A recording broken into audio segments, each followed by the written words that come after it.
Ini adalah dunia Ice Spike. Sebuah dunia di mana nggak ada kehidupan, suhu dingin yang menusuk tulang, dan hanya ada es dan juga salju di sejauh mata memandang. Aku tiba-tiba terbangun di dunia ini tanpa informasi ataupun perlengkapan untuk bertahan hidup. Jadi, aku harus bisa survive. Aku punya waktu selama 100 hari untuk membangun sebuah tempat perlindungan yang aman, di mana aku bisa menjamin keberlangsungan hidupku dan mencari tahu apa yang sebenarnya terjadi di dunia ini. Kalian tahu rules-nya. Ini adalah mode hardcore. Jadi kalau aku mati, dunia ini akan hilang. Dengan sumber daya yang terbatas, ini bukanlah hal yang mudah. Ditambah lagi dengan para monster mengerikan yang masih berkeliaran. So, akankah aku bakal bisa bertahan hidup selama 100 hari dan mengembalikan dunia ini ke keadaan semulanya? Jadi, siapin dulu cemilan kalian. Duduk santai dan mari kita mulai dengan hari pertama.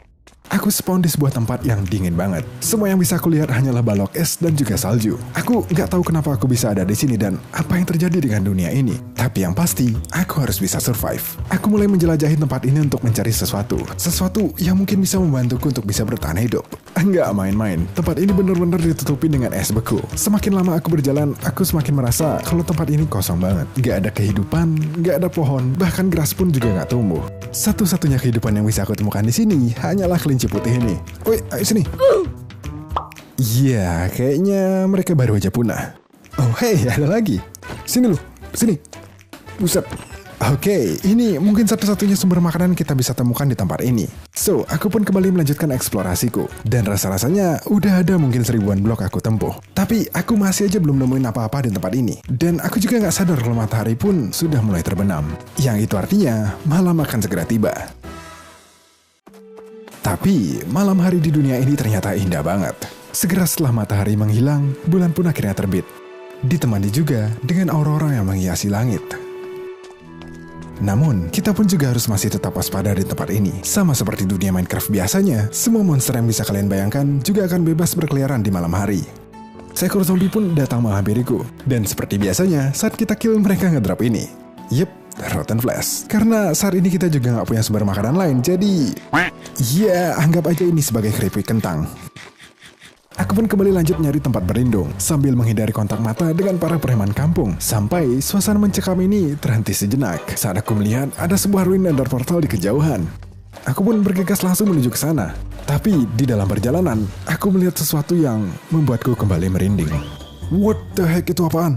Aku belum pernah melihat monster yang seperti itu sebelumnya. Dan ternyata ini cuman Stray. Masih saudaraan dengan skeleton, tapi ini dia tinggal di tempat yang dingin. Kayak di bayam Ice Spike ini. Tapi yang bikin aneh, kenapa matanya bisa nyala gitu ya? Aku pun akhirnya mutusin untuk nunggu sampai pagi aja. Wow, menyala abangku. Singkat cerita, aku pun langsung nyari chest yang ada di nether portal ini. Oke, mari kita lihat. Oh, ini loot yang kita dapetin di dalam chest kali ini itu nggak begitu bagus. Cuman ada beberapa iron nugget, chest plate dengan enchantment curse, 9 gold carrot, dan juga hoe dengan efisiensi 1. Ya, mau minta apa lagi coba? Paling nggak kita dapat sumber makanan untuk sementara waktu. Perjalanan kita pun kembali berlanjut. Dan kali ini aku nggak sengaja menemukan sebuah cave yang kelihatannya lumayan menarik. Aku maunya jadiin ini sebagai tempat perlindungan sementara kita di malam hari. Tapi kalian nggak bakal ngira apa yang berhasil aku temukan di dalamnya. Yup, sebuah mineshaft. Aku benar-benar beruntung banget ketemu cave ini. Karena mineshaft ini merupakan satu-satunya cara kita untuk bisa ngedapetin kayu selain harus pergi ke nether. Aku pun mulai langsung ngumpulin planknya. Buat crafting table, buat pickaxe kayu, miningin batu, dan juga buat kampak batu. Nah, sekarang kita akhirnya bisa ngumpulin plank ini dengan jauh lebih cepat. Selama di sini aku juga nemuin iron yang lumayan banyak. Jaring laba-labanya pun aku juga ikut kumpulin. Karena ini kita bisa crafting menjadi wool untuk membuat kasur kita nanti. Lumayan lama aku keliling, dan aku sempat menemukan sebuah minecart chest yang isinya itu ada coal, rail, ada beberapa biji semangka, dan juga pumpkin. Nah, kayaknya ini bisa jadi sumber makanan kita selama 100 hari ke depan. Dan semoga aja mereka masih bisa tumbuh di kondisi ekstrim ini. Minecart lainnya kembali terlihat, namun kali ini aku menemukan sebuah golden apple. Wow, aku kasih tahu kalian kalau golden apple ini bakal megang peran yang cukup penting di challenge kita nanti. Dan bener aja, gak lama aku keliling di cave ini, aku langsung menemukan seorang zombie villager. Ini bisa jadi adalah kunci kita untuk memulai peradaban baru di dunia beku ini. Jadi, aku pun buat sebuah perahu. Kemudian aku bawa zombie ini ke tempat yang aman, dan aku harap aku bisa segera ngumpulin barang-barang yang aku perluin untuk nyembuhin zombie ini. Aku pun juga naik ke permukaan, buat naruhin beberapa torch supaya para monster gak bisa spawn. Dan ini juga bisa jadi penanda biar kita gampang buat nyari cave ini nanti. Singkat cerita, aku pun buat beberapa furnace, masak iron ore yang udah berhasil kita kumpulin, dan akhirnya aku bisa buat satu set iron armor. Nice. Dengan berbekal armor dan senjata baruku, aku pun jadi pede untuk mutusin kembali explore dunia ini. Aku masih berharap bisa nemuin semacam village atau sumber makanan gitu, yang mungkin bisa membantu kita untuk bertahan hidup. Aku terus berjalan, dan gak sadar hari sudah malam. Tanpa tempat berlindung, aku pun harus melawan para monster mengerikan yang berkeliaran di dunia es ini. Dan ini gak semudah yang aku bayangkan. Bahkan dengan armor akhiran yang aku kenakan, aku masih aja kalah karena mereka itu mainnya keroyokan. Tapi beruntungnya aku berhasil menyusuri jalanku balik menuju cave yang tadi. Di mana di sini aku pun akhirnya bisa terbebas dari permasalahan dunia luar. Oke, hari kelima. Pada hari ini aku berencana membuat sebuah camp kecil sebagai basis sementara kita di tempat ini. Aku pun mulai dengan meratakan area tepat di depan cave yang kita temukan barusan. Aku kumpulkan semua salju-saljunya dan aku buatkan menjadi sebuah bangunan iglo yang simple. Isinya nggak banyak kok, cuman ada chest buat naruh barang-barang jarahanku dan juga kasur di mana kita bisa rehat di malam hari. Aku pun juga buat sebuah kebun semangka kecil, dan aku juga masih nggak yakin ini bakal tumbuh atau enggak. Jadi sambil ngisi waktu, aku pun buat sebuah fishing rod dan mulai untuk mancing perkara. Maksudku mancing ikan di sungai depan. Dari sesi mancing kali ini, aku dapat lumayan banyak ikan. Ya walaupun yang bisa dimakan cuma cod sama salmonnya doang. Tapi yang penting, masalah perutku yang keroncongan ini berhasil ditangani. Walaupun untuk sementara waktu. Yang itu artinya, aku berharap supaya semangka ini bisa tumbuh lebih banyak lagi. Maka dari itu, aku pun coba untuk memperluas kebun semangka ini. Oke, itu... Iya, geser ke kanan dikit kita pasti bakal mati konyol barusan. Oke, singkat cerita, kebun semangka kita pun akhirnya jadi. Aku sebenarnya masih agak pesimis. Kalau ini bisa ngasilin kita makanan cukup untuk bisa bertahan hidup. Tapi ya, mau gimana lagi? Ini satu-satunya opsi mudah yang kita punya untuk saat ini. Hari ketujuh. Aku mutusin untuk kembali turun ke dalam cave. Dan misi kita untuk kali ini adalah mengeksplor seberapa besar cave ini dan nyari tahu rahasia apa yang ada di dalamnya. Baru aja aku keliling sebentar, aku langsung bisa menemukan sebuah diamond. Nice! Bukan main, cave ini ternyata penuh banget dengan ore-ore yang berharga. Aku juga bahkan nemuin sebuah amethyst geode. Oke, ini lumayan menarik. Singkat cerita, aku pun kembali lagi menuju ke mine shaft buat ngumpulin plank-plank yang lebih banyak lagi. Cobweb yang berserakan pun aku ikut ambil juga. Dan oh iya, gak ngelupain kawan kita di sini. Aku pun kasih dia cemilan biar gak gabut. Oke. Waduh. Singkat cerita, saat aku naik lagi ke atas, beberapa semangka kita udah mulai berbuah. Aku pikir ini mungkin bisa jadi pertanda yang baik. Dan bener aja, suara Kang Wandering Trader pun tiba-tiba terdengar. Dan di saat aku cek barang jualannya, mending turu aja. Hari ke-8. Kali ini aku pun akhirnya mutusin untuk bikin sebuah diamond pickaxe. Dan kalian tahu, sebenarnya di sini gak banyak material yang bisa kita gunakan untuk mulai nge-build. Jadi, rencanaku kali ini, aku mau nyoba untuk explore nether. Siapa tahu, ada barang-barang berguna yang bisa kita gunakan dari sana. Oke, dengan persiapan seadanya, aku pun nekat untuk mulai mengeksplor nether. Aku ternyata lumayan beruntung juga kali ini. Karena tepat di sebelah portal kita, ada sebuah crimson forest. Oke, ini bisa jadi tempat yang bagus untuk kita nyari kayu. Tapi entah kenapa, ini suara rumputnya kok becek gini. Perasaan di nether juga nggak ada hujan deh.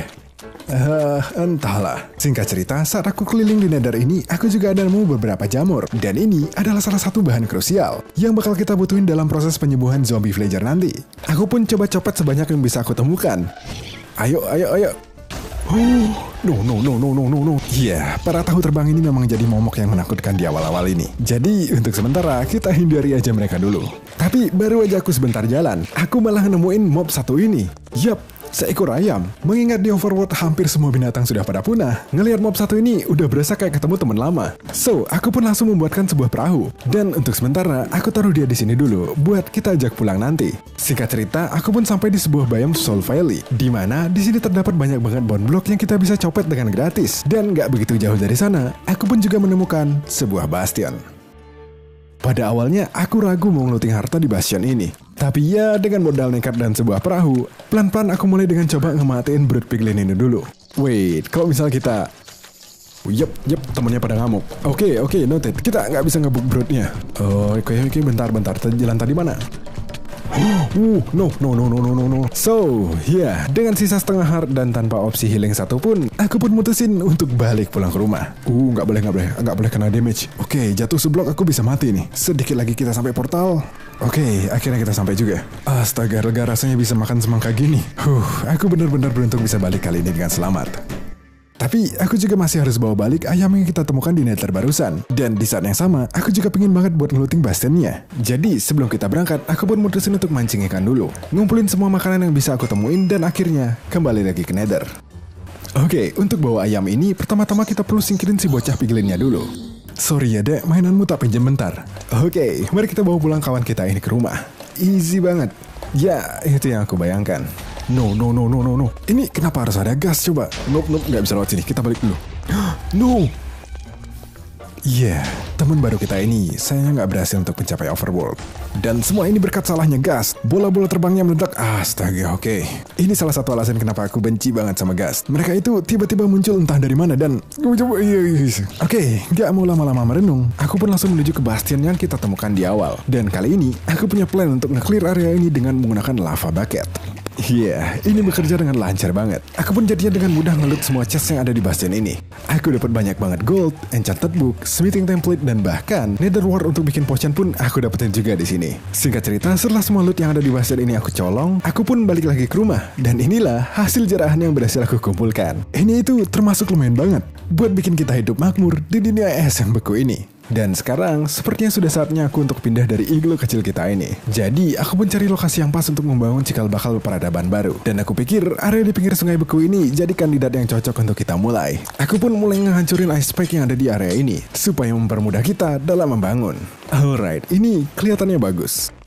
Di awal-awal, aku mulai dengan ngumpulin material yang bakal aku butuhin untuk membangun rumah ini. Mulai dari kayu crimson, cobblestone, dan juga deep slate. Alright, setelah semua materialnya terkumpul, mari kita mulai untuk membangun. Tapi bentar, gak ada angin, gak ada hujan. Seorang wandering trader pun tiba-tiba datang. Dan kali ini, barang-barang jualannya itu lumayan menarik. Dan salah satunya itu adalah jungle sapling. Ini artinya kita masih punya harapan untuk nembuhin pohon di dunia yang beku ini. Tapi, kita punya satu masalah kecil. Yep, kita nggak punya emerald. Aku nggak nyadar kalau kita semiskin ini. Oke, jadi untuk sementara waktu, aku taruh abang wandering tradernya ini ke dalam perahu. Dengan harapan, dia nggak bakal di-spawn sampai kita punya emerald. Ya, entah kapan itu. Kejutan pun gak berhenti sampai di situ aja. Segerombolan begal tiba-tiba lewat. Jadi aku begal balik mereka. Dan kalau gak salah ingat, para pillager ini bisa ngedrop emerald kalau kita kill. Oke, mereka gak ngedrop sama sekali ternyata. Tapi aku masih nyisain satu begal yang bawa banner ini. Dimana kita bisa manfaatin dia nanti untuk memulai perang. Dimana kita bisa ngedapetin Totem of Undying. Dan banyak banget emerald. Hehehe. Oke, setelah semua gangguan barusan berhasil aku tangani, jadi akhirnya kita bisa mulai untuk membangun base-nya.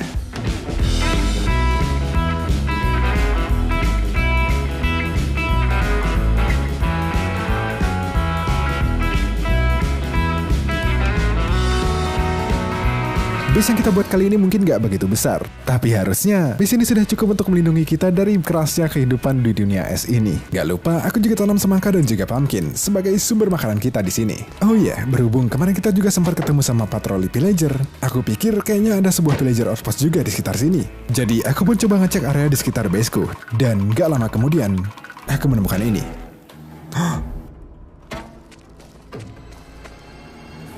Oh. Cuman dirt block.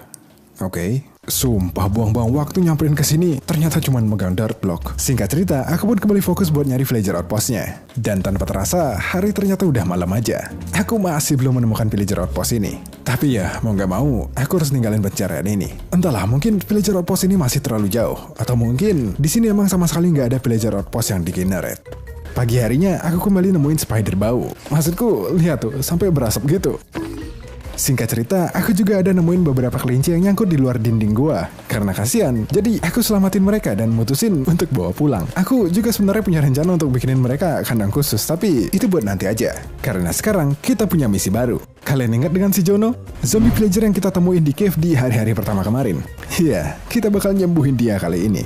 Dan untuk itu, kita bakal perlu beberapa material lagi untuk mulai ritualnya.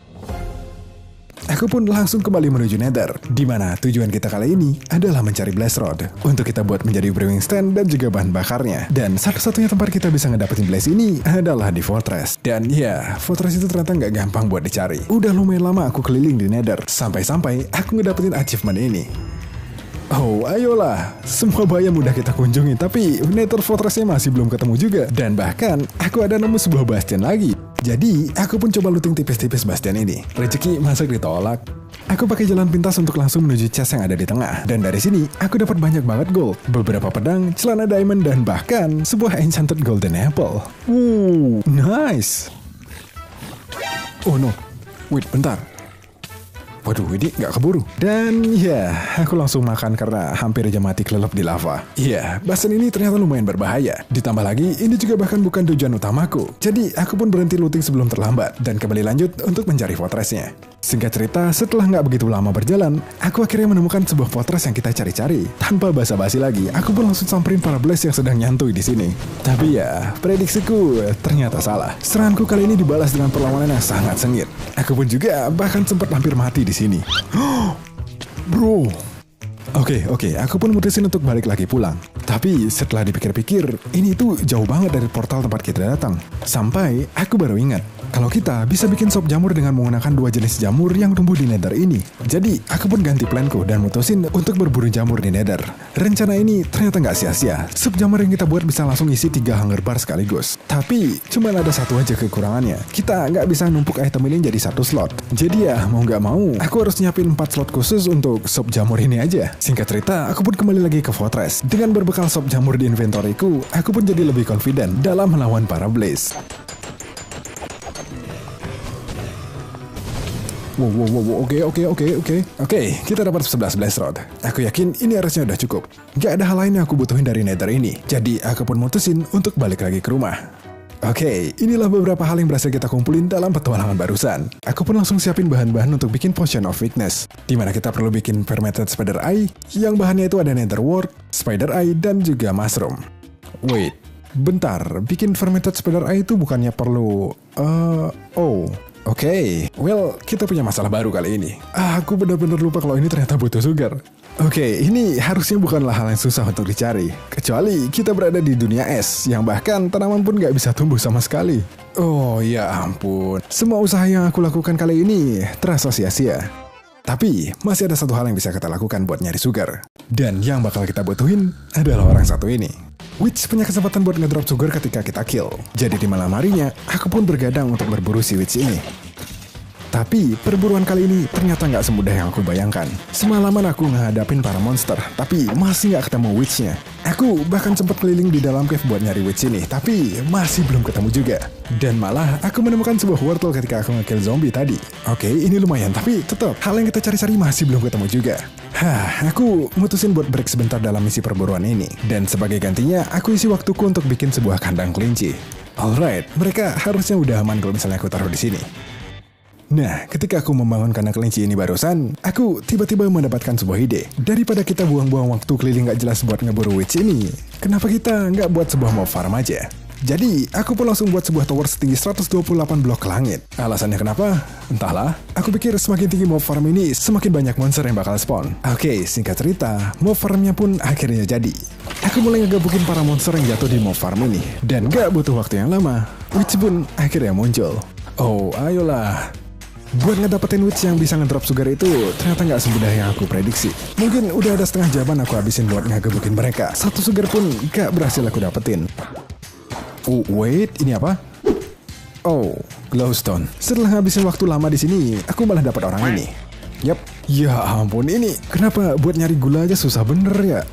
Setelah semua usaha yang aku lakukan, sepertinya kali ini kita memang harus pakai cara yang out of the box. Jadi, kita butuh weakness potion kan? Oke, kita bakal sekalian bawa sama witch-witchnya langsung.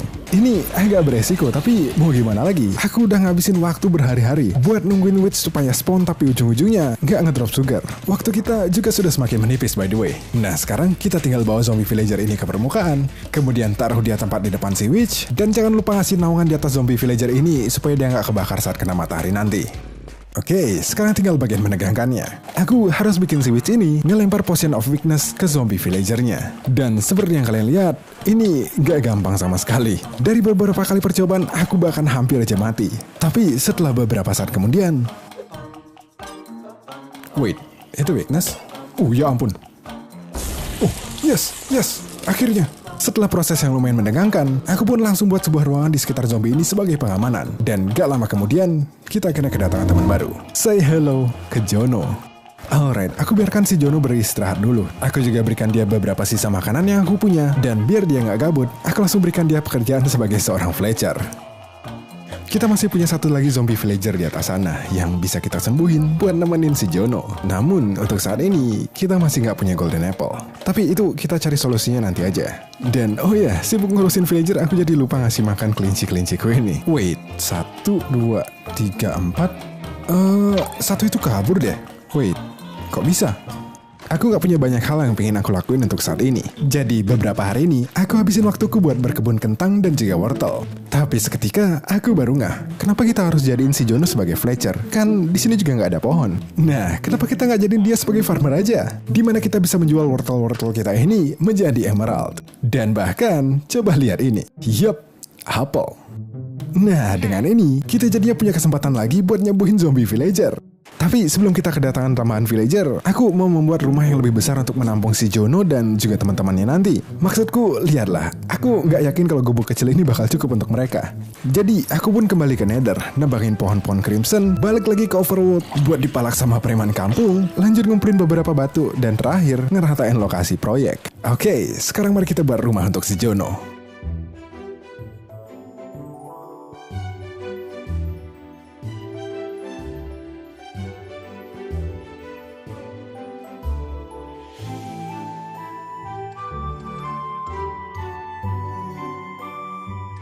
Oke, aku rasa ini bakal jadi rumah yang nyaman buat si Jono dan juga teman-temannya. Di pagi harinya aku ajak si Jono untuk pindah dan ekspresi gembira langsung terpancar dari raut wajahnya.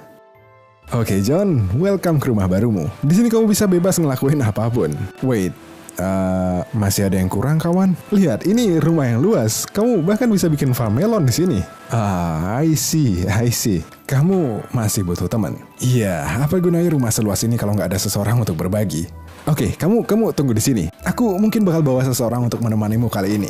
Alright guys, si Jono sudah punya rumah baru. Tapi sayangnya, kita masih harus melakukan satu hal lagi untuk membuatnya bahagia di sini. So, kita masih punya satu lagi zombie villager yang masih nganggur di atas ini. Jadi, aku bakal nyembuhin dia dan... itu bukan suara yang bagus. Iya, kita bakal butuh zombie villager baru.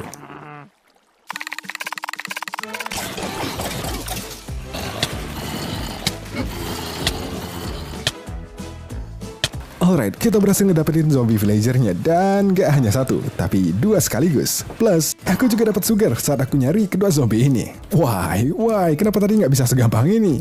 Oke, aku pun langsung buat potion of weakness dari ini, dan gak lupa sama golden apple-nya juga. Dan setelah proses penyembuhan singkat, si Jono pun akhirnya punya teman baru. Dan lihat betapa senangnya dia kali ini. Sama-sama John, sama-sama. So, dengan berhasilnya kita mengembalikan peradaban manusia di dunia es ini, itu artinya misi kedua kita akhirnya terselesaikan. Plus, kita nggak bakal butuh si witch ini lagi. Mati kau, mati. Oh, no. Ya ampun, aku malah yang hampir mati. Alright, goodbye. Oke, sekarang kita ada dua villager baru yang bisa kita perbudak. Maksudku, berikan peluang untuk sukses. So, aku pun berikan salah satu dari mereka karir menjadi armorer. Aku kemudian trade semua emerald yang berhasil kita kumpulin, sampai akhirnya dia berhasil nge-unlock trade diamond armor. Oke, let's go. Aku di sini juga beli sebuah bel. Nggak tahu buat fungsinya apa. Tapi aku harap ini bisa membuat para villager menganggap kalau base ini adalah rumah mereka. Tapi di malam harinya, gak ada angin, gak ada hujan, aku tiba-tiba diserang sama pasukan zombie yang banyak banget. Aku gak tahu mereka datang dari mana, tapi beruntungnya, berkat pedang dan diamond armor baruku, mereka berhasil aku tangani dengan mudah. Selama beberapa hari ini, aku berhasil belajar beberapa hal dari para villager. Seperti dunia mereka ini awalnya gak sedingin dan beku seperti sekarang. Dulu kala semua masih hijau. Mereka punya sebuah village yang makmur dengan hasil panen yang melimpah dan semua orang juga bahagia. Namun, semua itu berubah ketika salju tiba-tiba turun. Temperatur mulai jauh di bawah membeku. Alhasil, tanaman pun jadi nggak bisa tumbuh. Sampai akhirnya, para villager ini pun mulai berjatuhan karena kelaparan. Beberapa yang tersisa memberanikan diri mereka untuk mengungsi ke dalam cave. Tapi sayangnya, nasib berkata lain. Ada yang bilang ini adalah sebuah kutukan. Sebuah awal untuk datangnya sebuah tirani baru. Yang mereka kenal dengan sebutan Ender Dragon. Well, sepertinya kita nggak asing dengan nama itu. Ini mungkin merupakan kunci kita untuk mengembalikan semuanya menjadi normal. Ya, walaupun aku agak sedikit nggak yakin, tapi sepertinya kita punya misi baru. Yang mana kita harus ngalahin Ender Dragon ini.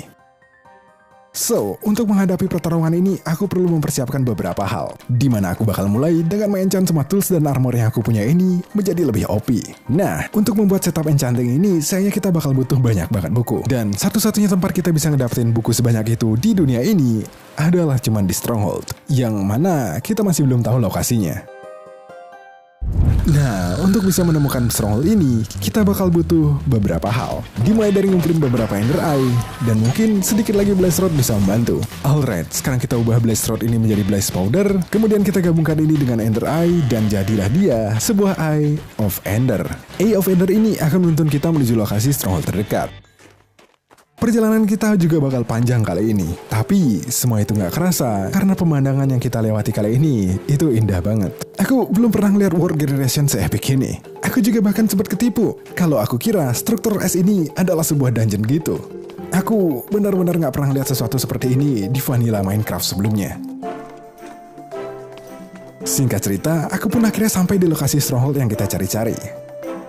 Aku pun langsung mulai gali ke bawah, dan gak butuh waktu yang lama, kita akhirnya masuk di dalam Stronghold. Aku kali ini beruntung banget bisa langsung menemukan ruang portal di end-nya, di mana pertarungan kita dengan si Ender Dragon ini bakal berlangsung. Plus, kebetulan banget, tepat di sebelah portal ini, ada sebuah library yang dipenuhi dengan buku-buku yang kita butuhin. Oke, aku pun kumpulin buku-buku ini sebanyak yang bisa aku tampung di dalam inventoryku. Di sini juga ada chest, tapi isinya itu, not so good. Oke, setelah semuanya aku butuhin sudah cukup, saatnya kita untuk balik lagi ke base. Namun, kali ini aku bakal coba untuk menggunakan jalan pintas melalui Nether. Oke, let's see. Oh, kayaknya kita dekat dengan Crimson Forest. Jadi, aku pun mutusin untuk langsung ngegali ke arah koordinat baseku. Dan gak butuh waktu yang lama, aku pun akhirnya sampai ke lokasi yang familiar. Dimana ini ternyata dekat banget dengan lokasi portal baseku. Alright, dengan buku-buku yang udah berhasil kita peroleh, aku pun langsung buat beberapa bookshelf dari ini. Enchanting table juga, dan beli satu set diamond armor baru untuk kita enchant dan combine nanti. Terakhir, kita tinggal buat setup enchantingnya tepat di sebelah mob farm, supaya kita nggak perlu jauh-jauh buat nyari XP-nya nanti. Oke, mari kita mulai enchanting. Di sesi enchanting pertama, aku langsung dapat Fortune 3 untuk pickaxe-nya. Dan nggak hanya itu, aku juga dapat beberapa enchanting bagus untuk di armor. Nice! Jadi sekarang kita bisa kombainkan ini dengan armor yang lama. Dan sayangnya, kita bakal butuh anvil untuk itu. Oh ya, kita nggak punya anvil.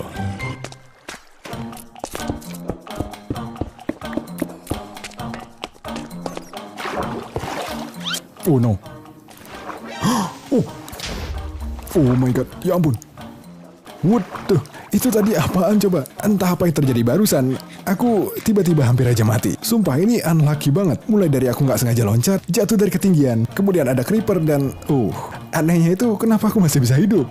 Alright, setelah proses mining singkat, inilah yang berhasil aku kumpulin. Sumpah, ini banyak banget ornya. Aku benar-benar beruntung banget bisa ngedapetin pickaxe Fortune 3 ini. Setelah aku masak semua iron-ironnya, aku pun buat sebuah anvil. Combine semua armor yang aku enchant barusan, dan akhirnya armor OP kita jadi juga. Yeah! Masih ada beberapa hal yang masih aku mau enchant. Dan setelah beberapa saat aku ngegacha di sini, inilah yang berhasil aku dapetin. Oke, sekarang aku siap untuk menghadapi pertarunganku dengan si Ender Dragon. Aku tahu ini adalah pertarungan terakhirku dan besar kemungkinannya aku juga bakal mati. Jadi, sebelum aku menghadapi final battleku ini, aku selesaikan dulu semua proyek-proyek yang ada di dalam baseku. Seperti membuat farm yang lebih besar untuk menopang pangan para villager, membuat kandang kelinci yang lebih layak, dan bahkan membangun sebuah dermaga kecil untuk kita naruh perahu. Well, walaupun sekarang sungainya masih beku, tapi ini pun juga masih kita bisa gunakan sebagai arena drifting boat yang lumayan menyenangkan.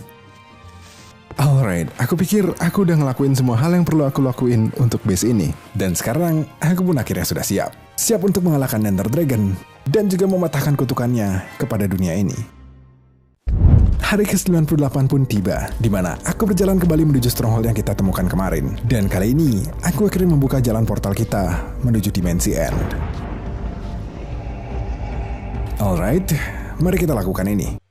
Aku hampir lupa satu hal. Aku lupa bawa water bucket. Ingat guys, selalu bawa air kalau kalian mau ngelawan Ender Dragon. Aku belajar ini dari percobaan-percobaanku sebelumnya. Percayalah. Alright, mari kita let's go. Kita sampai. Dan itu dia, si Ender Dragon. Pertama-tama kita perlu ngancurin kristal-kristal Ender ini dulu. Karena kalau enggak, Ender Dragon bakal bisa terus-terusan healing dan dia nggak bakal bisa kita kalahin dengan mudah.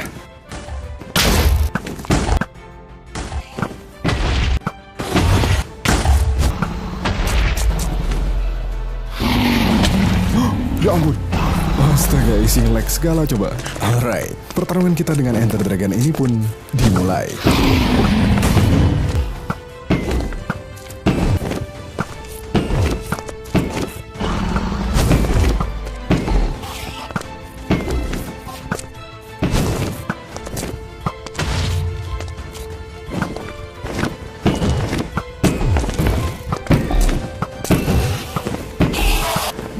Ayo, satu hit lagi.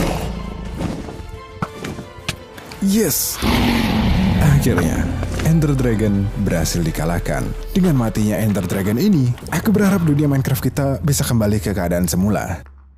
Namun, sebelum kita balik, aku masih punya beberapa urusan lagi di dimensi N ini. Aku pun langsung menuju portal kecil yang bakal membawaku ke bagian lain dimensi N. Dan gak butuh waktu yang lama juga untuk aku bisa menemukan sebuah NCT. Namun, saat aku dekati NCT ini, NCT lain pun tiba-tiba muncul. Tapi, gak berhenti sampai di situ. Saat aku dekati NCT kedua ini, NCT ketiga pun kembali muncul. Wow, ini perburuan NCT terlaki yang pernah aku alami.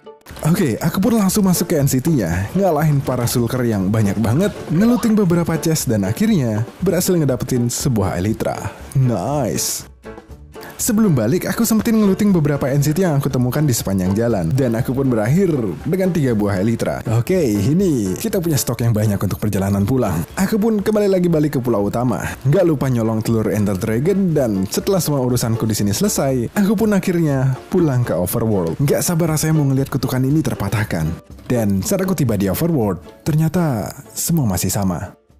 Cuaca yang dingin dan juga salju masih menutupi segalanya. Setelah semua hal yang telah kita lakukan, kutukan di dunia ini ternyata masih tetap berlangsung. Ya, sepertinya memang gak ada yang bisa aku lakukan untuk mengembalikan dunia ini ke kondisi semulanya. Dan aku pikir mungkin memang kitalah yang harus bisa beradaptasi dengan dunia yang baru ini. Tapi hey, paling gak untuk itu, selama 100 hari ini kita sudah berhasil melakukan banyak hal. Mulai dari membangun sebuah perlindungan yang aman, mengembangkan sumber makanan baru, dan bahkan mengembalikan populasi para villager. Ini juga merupakan sebuah langkah kecil. Sebuah langkah kecil untuk bisa kembali membangun sebuah peradaban di dunia yang beku ini. Dan untuk sekarang, aku cuma bisa ucapin terima kasih banyak buat kalian yang udah selalu sabar dan setia buat nungguin video-videoku. Kalian memang the best. Sekian dulu untuk episode kali ini. Jangan lupa like ataupun subscribe. Dan challenge apa lagi yang harus aku lakuin selanjutnya?